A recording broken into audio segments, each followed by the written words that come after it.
Okay, welcome. In this presentation, we're going to talk through how to manage conflicts of interest. We're going to tell you a little bit about what conflicts of interest are, and we're going to tell you how we expect you to identify them, to manage them, and also we're going to talk through our approach to conflicts of interest. We'll begin the presentation by talking a little bit about regulation, what that means, and how through our centre agreements we actually make sure that our qualifications are awarded in a proper and safe manner. And obviously managing conflicts of interest is a key aspect of that. So, regulation, let's start with that. Regulation is an important aspect of the business for TLM. We are recognised by Ofqual, who are part of the government, and being a regulated organisation means that we have to work to a set of rules. Now, those rules are passed to us as a series of conditions, and we are a recognised organisation to offer a number of qualifications, and those conditions tell us a lot of the aspects of the delivery of those qualifications, how we should be designing them, and also how we should award our qualifications, so that you as a centre, and more importantly, your candidates can have faith in the qualifications, that they are regulated and that they've been delivered and awarded in a safe way. We do this by passing a number of policies to you, and we expect you to have policies in place. And we also have a centre agreement with you that sets out how we expect you to operate as a centre. We also have a series of controls in place to make sure that our operations are in line with the conditions of recognition. So we approve you as a centre. We then have that centre agreement with you.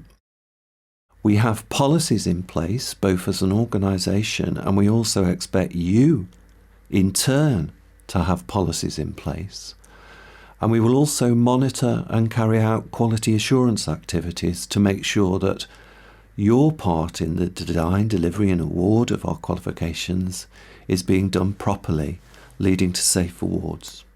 So, conflicts of interest. Clearly, conflicts of interests are going to exist, and in all this presentation we are not saying that they won't exist, but it's the spotting of them, the identification of them, and the proper management of them that is the important part.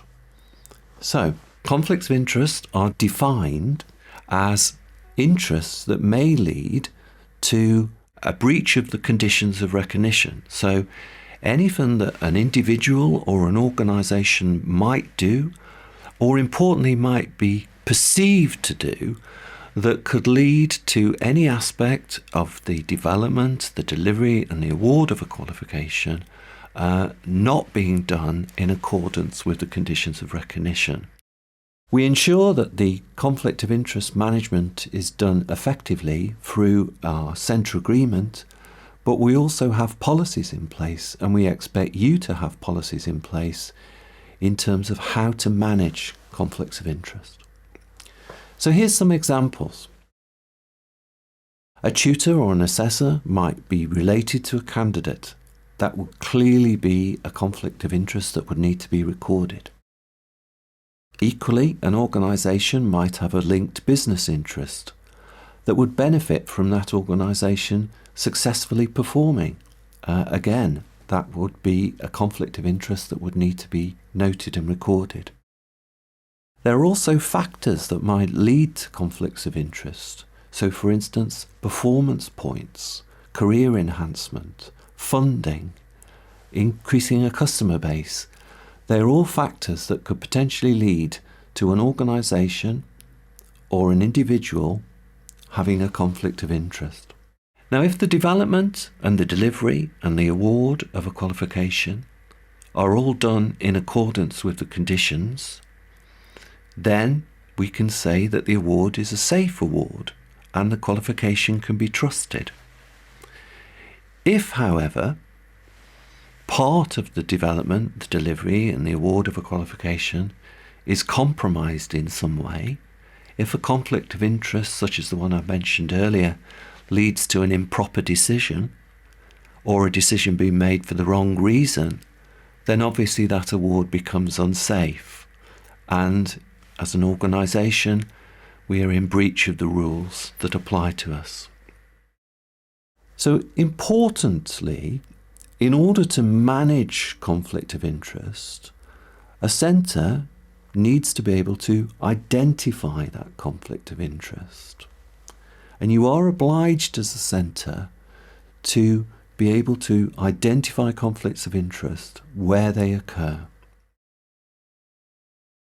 The rules, the conditions of recognition that apply to TLM, quite clearly state that we are supposed to identify and monitor, and we would expect you as one of our centres to take part in that activity.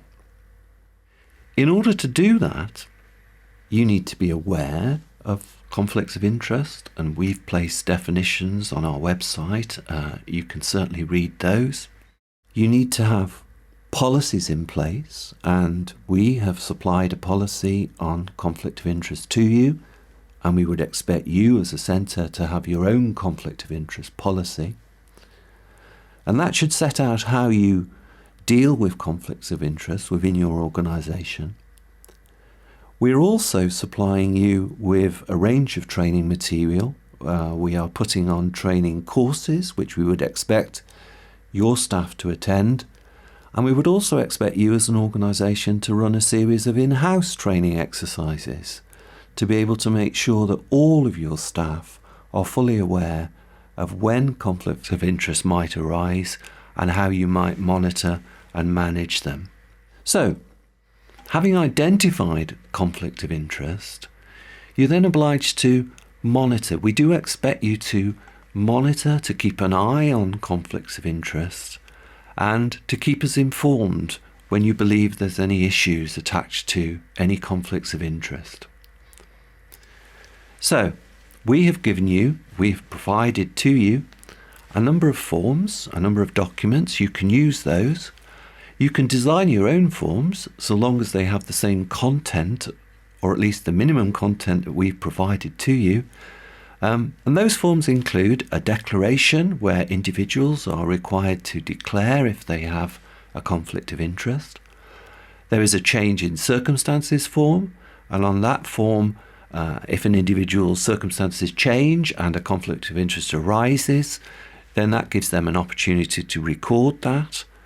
And there is also an overall register of interests, which we would expect you as a centre to complete and to keep as a live document and revisit on a routine basis. We do expect you to do this as a live activity. We do expect you as a centre working for TLM to review your conflicts of interest, to monitor them and to track them, to make sure that overall we can all have confidence that the qualifications that we're awarding are safe and reliable.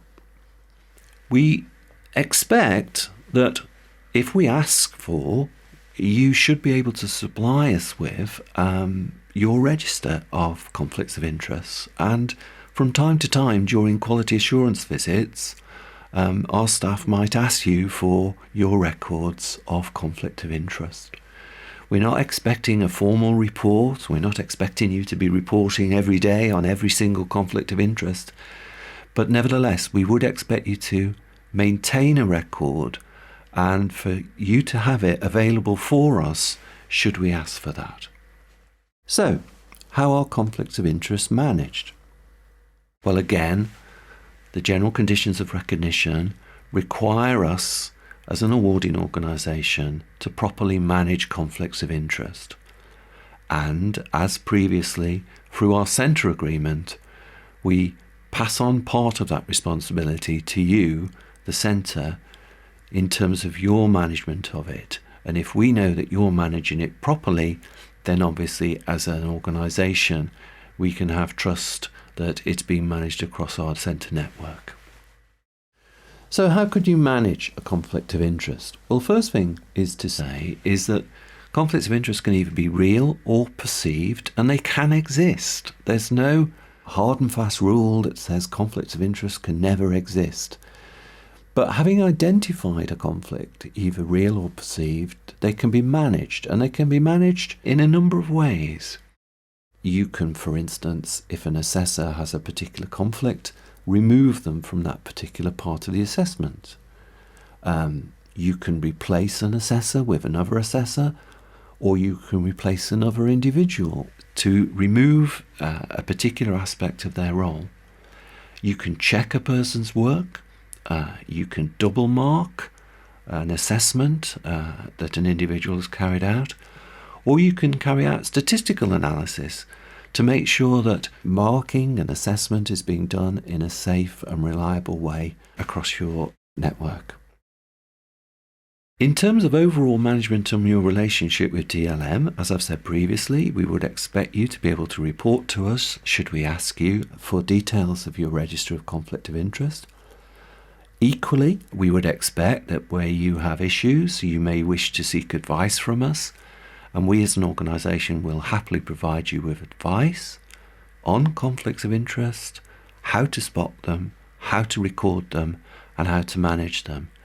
And equally, we would expect you as an organisation to manage them in the way that we've just described, or if you have difficulties in that regard, please feel free to come back to us to seek advice. We'll happily advise on courses of action that could be taken to manage conflicts of interest. So overall then, it's pretty much the conclusion of this presentation. Started out by talking a little bit about regulation, talked about being aware. It's important that organisations are aware of what a conflict of interest is, and being aware, it then comes down to effectively monitoring, keeping track of conflicts of interest, and then when they've been tracked and managed, to be able to report and seek advice when any issues arise. Now that concludes the presentation. I hope you found it useful. Please feel free to get in touch for any further information, but we'll finish now.